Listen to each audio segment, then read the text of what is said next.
Hi, പുതിയൊരു വീഡിയോയിലേക്ക് സ്വാഗതം. അപ്പോൾ വലിയ കൊടി കെട്ടിയ വക്കീലിനെയൊക്കെ കൊണ്ടുവന്നിട്ട് ഇവർ വിചാരിച്ച് ഇവർ വക്കീലിൽ വെച്ച് വാദിച്ചു കഴിഞ്ഞാൽ ഒരു രാഷ്ട്രീയ സ്വാധീനമുള്ള വക്കീലാണല്ലോ.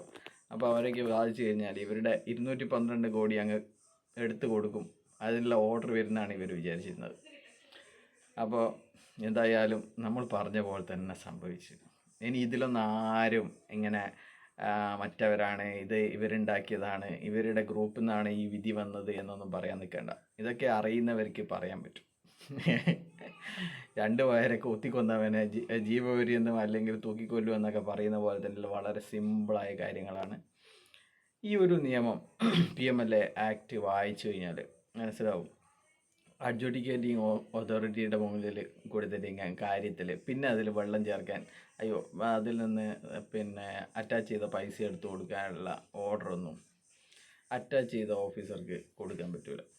അപ്പോൾ അതുകൊണ്ട് തന്നെ ഇങ്ങനെ പറഞ്ഞു. ഇപ്പോൾ CBI കേസും മറ്റു കേസുകളും ഈ നമ്മുടെ 5 കോടിയുടെ കുഴപ്പണം ആ കാര്യങ്ങളൊക്കെ ജഡ്ജ് മനസ്സിലാക്കിയിട്ടുണ്ട്. അപ്പോൾ അതിനെ തുടർന്ന് അയാൾ പറഞ്ഞു, നിങ്ങൾ അപ്ലിക്കേഷൻ കൊടുത്തില്ലെങ്കിൽ കൊടുത്തു നോക്ക്, അവർക്ക് പറ്റുമെങ്കിൽ അത് അവർ പിന്നെ പരിഗണിക്കും എന്ന് പറഞ്ഞു കഴിഞ്ഞാൽ അത് എടുത്ത് കൊടുക്കാൻ വേണ്ടിയിട്ടില്ല, നിങ്ങൾക്ക് പറ്റുമെങ്കിൽ അത് പരിഗണിച്ച് തള്ളുക. എന്നിട്ട് 21/5 കേസ് മാറ്റിയിട്ടുണ്ട്. അതുപോലെ തന്നെ അഡ്ജുഡിക്കേറ്റിംഗ് അതോറിറ്റിക്ക് 150 ദിവസത്തെ സമയമാണ് അവരുടെ മുന്നിൽ വന്നിരിക്കുന്ന അപ്ലിക്കേഷൻസ് എന്തെങ്കിലും നിയമപരമല്ലാത്ത എന്തെങ്കിലും നടന്നിട്ടുണ്ടോ, അത് പ്രൊസീജിയർ ഫോളോ ചെയ്തിട്ടുണ്ടോ എന്നൊക്കെ നോക്കാൻ വേണ്ടിയിട്ടുള്ളത് 150 ദിവസമാണ്. ആ 150 ദിവസത്തിനിടയ്ക്ക് ഇവരുടെ അറ്റാച്ച്മെൻറ്റ് പെർമനൻ്റ് ആക്കണമെന്നുള്ള കാര്യവും ഇന്നത്തെ വിധിയിൽ കൃത്യമായിട്ട് പറഞ്ഞിട്ടുണ്ട്. അപ്പോൾ ഇതൊക്കെയെന്ന് പറഞ്ഞു കഴിഞ്ഞാൽ വെറുതെ ആൾക്കാർ പറ്റിക്കാൻ വേണ്ടിയിട്ട് കോടതിയിൽ പോകുന്നു. പിന്നെ ഇത് നമ്മുടെ കോടതിയാണ്, നമ്മുടെ ജഡ്ജാണ്, നമ്മുടെ PP നമ്മുടെ ആളാണ്, നമ്മൾ പൈസ കൊടുത്തിട്ടുണ്ട്, പൈസ വിരിച്ചത് അങ്ങനെ ആവശ്യത്തിനാണ് എന്നൊക്കെ പറഞ്ഞിട്ട് ഒരുപാട് ആൾക്കാർ കേസ് കൊടുക്കാൻ നിൽക്കുന്നവരെ പിന്തിരിപ്പിക്കുക. അങ്ങനെ കേസൊന്നുമില്ല എന്ന് പറഞ്ഞിട്ട് പിന്നെ ഇപ്പോൾ ശരിയാവും എന്ന് പറഞ്ഞിട്ട് പിന്നെയും പറ്റിക്കുക എന്നുള്ള കാര്യം മാത്രമേ അയ്യൂബ് ഖാനും ഭാര്യയും അതുപോലെയുള്ള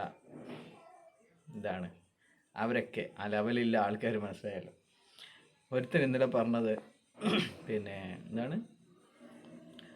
മാനസിക വിഭ്രാന്തി എന്നൊക്കെയാണ് പറഞ്ഞത്. മാനസിക വിഭ്രാന്തി ഉണ്ടാവണമെന്ന് പറഞ്ഞു. മാനസിക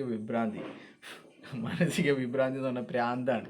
ഒരു കാര്യത്തെക്കുറിച്ച് ആലോചിക്കാനുള്ള മാനസിക വിഭ്രാന്തി ഉണ്ടാവണം. മാനസിക വിഭ്രാന്തി എന്ന് പറഞ്ഞാൽ ഭ്രാന്താണ് എന്ന് പോലും മനസ്സിലാകാത്ത ആൾക്കാരാണ് ഇതിനെക്കുറിച്ച് ഘോരം കളവ് എന്നിട്ട് ഉളുപ്പില്ലാതെ പറയുന്നത്. അപ്പോൾ അവൻ്റെയൊക്കെ തൊലിക്കെട്ടി എന്ന് പരിശോധിക്കണം.